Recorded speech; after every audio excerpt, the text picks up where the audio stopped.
بسم اللہ الرحمن الرحیم۔ آئیے ناظرین کرام اس بات کو جانتے ہیں کہ اللہ تبارک و تعالی نے قوموں پر آئے ہوئے عذابوں کو بھی کس طرح ٹال دیا۔ حضرت یونس علیہ السلام کو اللہ رب العزت نے موصل میں رہنے والی قوم کی جانب نبی بنا کر بھیجا۔ وہ قوم بت پرستی کا شکار تھی اور انہوں نے جگہ جگہ بت بنا رکھے تھے۔ حضرت یونس علیہ السلام اللہ کے حکم کے مطابق توحید کی دعوت دی، اپنے نبی ہونے کا انہیں بتایا، لیکن بارہا توحید کی جانب بلانے کے باوجود بھی قوم یونس جو تھی وہ بات ماننے کو ہرگز تیار نہ ہوئی۔ حضرت یونس علیہ السلام نے انہیں بارہا خبردار کیا کہ قوم، اگر تم اللہ رب العزت سے اسی طرح بغاوت کرتے رہے، اسی طرح تم رب کائنات کی نافرمانی میں اپنی زندگی کو بسر کرتے رہے، اسی طرح لوگوں پر ظلم کرتے رہے، اسی طرح لوگوں کے حقوں پر ڈاکہ مارتے رہے، تو ان قریب دن آنے والا ہے کہ جب اللہ رب العزت اپنی جناب سے تمہاری طرف عذاب بھیجے گا اور پھر تمہیں بچانے والا کوئی نہ ہوگا۔ ناظرین کرام، حضرت یونس علیہ السلام بارہا تاکید کے ساتھ اپنی قوم کو اس بات کی تاکید کرتے رہے، بتاتے رہے کہ عذاب الہی نازل ہونے والا ہے۔ اگر تم نے اللہ رب العزت کی نافرمانی کو نہ چھوڑا، اللہ رب العزت سے بغاوت کو ترک نہ کیا، تو تم ان قریب اللہ کی طرف سے آئے ہوئے عذاب کا شکار ہو سکتے ہو۔ لیکن معزز ناظرین کرام، یونس علیہ السلام کی قوم یہ بات ماننے کو ہرگز تیار نہ ہوئی، تو حضرت یونس علیہ السلام بالآخر ان سے ناراض ہو کر اس شہر کو چھوڑ کر جنگل کی جانب چلے گئے، اور جاتے جاتے انہوں نے کچھ دن کے لیے یہ بات کہہ دی کہ مقررہ وقت میں تم پر اللہ کا عذاب نازل ہو کر رہے گا۔ تفسیر کبیر میں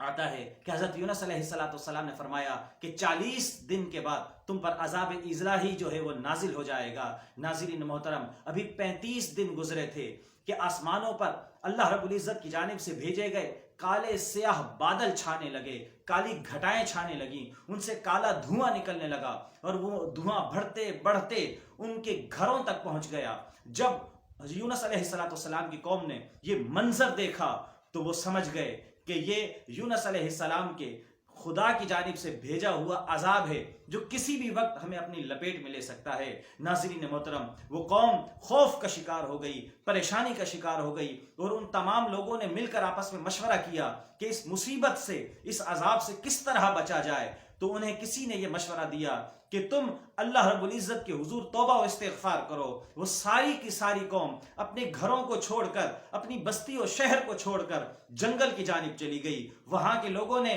اپنی عورتوں کو خود سے جدا کر لیا، اپنی اولادوں کو خود سے جدا کر لیا، حتیٰ کہ جو ان کے پالتو جانور تھے ان پالتو جانوروں کو خود سے جدا کیا، ان جانوروں کی اولادوں کو ان کے والدین سے جدا کر دیا۔ ناظرین محترم، جب یہ کیفیت بڑھی، یہ جدائی بڑھی، تو بے قراری کا عالم یہ تھا۔ ننھے ننھے معصوم بچے اپنے والدین کی جانب جب دیکھا کرتے تھے تو ایک آہو فغاں کی کیفیت تاری ہو جایا کرتی تھی۔ جب جانور کے جو بچے تھے وہ اپنے والدین کو دیکھا کرتے تھے تو ایک حالت زار ایسی قائم ہو چکی تھی کہ پورے ماحول پر ایک خوف و دہشت کا عنصر قائم ہو چکا تھا۔ ایک ایسا عالم قائم تھا کہ ہر کوئی خوف کی حالت میں تھا، گھبراہٹ کی حالت میں تھا۔ اس وقت اس قوم کا، حضرت یونس علیہ السلام کی قوم کا ہر مرد، ہر عورت، ہر بچہ گڑ گڑا کر اللہ رب العزت سے التجا کر رہا تھا،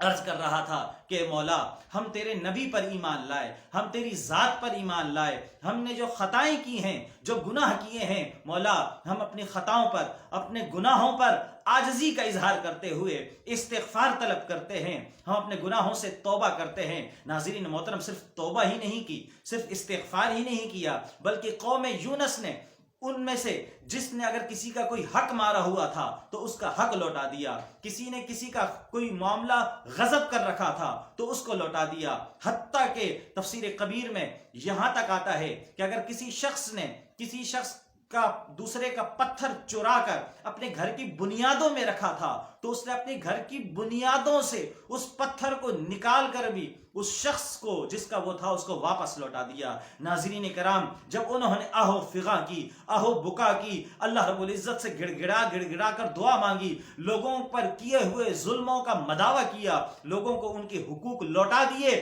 توبہ و استغفار کی، سب کچھ کیا، تو اللہ تبارک و تعالی نے پھر وہ جو بھیجا ہوا جو عذاب تھا جو ان قریب ان پر نازل ہونے والا تھا، اللہ رب العزت نے اس عذاب کو ان سے ٹال دیا۔ اور اس واقعے کا ذکر اللہ رب العزت نے سورہ یونس میں کچھ اس طرح کیا، لما آمنوا کشفنا عنہم عذاب الخزي، کہ جب قوم یونس نے توبہ استغفار کر لی، ایمان لے آئے، تو ہم نے ان پر جو دردناک عذاب بھیجا تھا ہم نے اسے واپس کر دیا۔ تو ناظرین محترم، اگر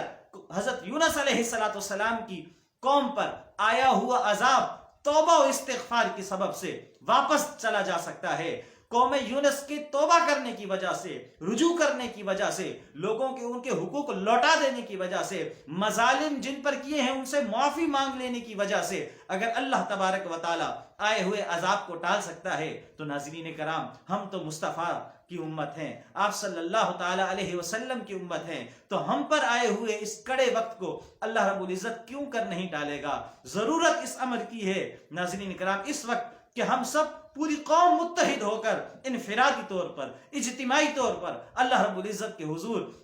اپنے گناہوں کا استغفار کریں، جو ہم ساری زندگی رب کائنات سے بغاوت کرتے رہے ہیں، اس بغاوت کو ترک کر دیں۔ کسی نے کسی پر ظلم کیا ہے تو جو ظالم ہے وہ مظلوم سے معافی مانگ لے، کسی کا حق غصب کیا ہے تو اس کا حق اس کو لوٹا دیا جائے۔ تو یقیناً اگر ہم یہ عمل کر لیتے ہیں تو یہ وائرس کیا، بڑے سے بڑے عذاب کو بھی اللہ تبارک و تعالی یقیناً ہم سے ٹال دے گا۔ کیوں کہ ہم تو رسول اللہ صلی اللہ علیہ وسلم کے امتی ہیں، اور آقا علیہ الصلوۃ والسلام تو ہم کی نگاہ کرم یقیناً ہم پر ہے، لیکن ہم نے اللہ کو بھی راضی کرنا ہے اور رسول اللہ صلی اللہ تعالی علیہ وسلم کو بھی راضی کرنا ہے۔ یہی پیغام ہے آج کا۔ اس پیغام کو زیادہ سے زیادہ عام کیجئے تاکہ ہر ایک تک یہ حق کی آواز پہنچ سکے۔ میری اور آپ کی حاضری اللہ پاک قبول فرمائے۔ وآخر دعوانا ان الحمد للہ رب العالمین۔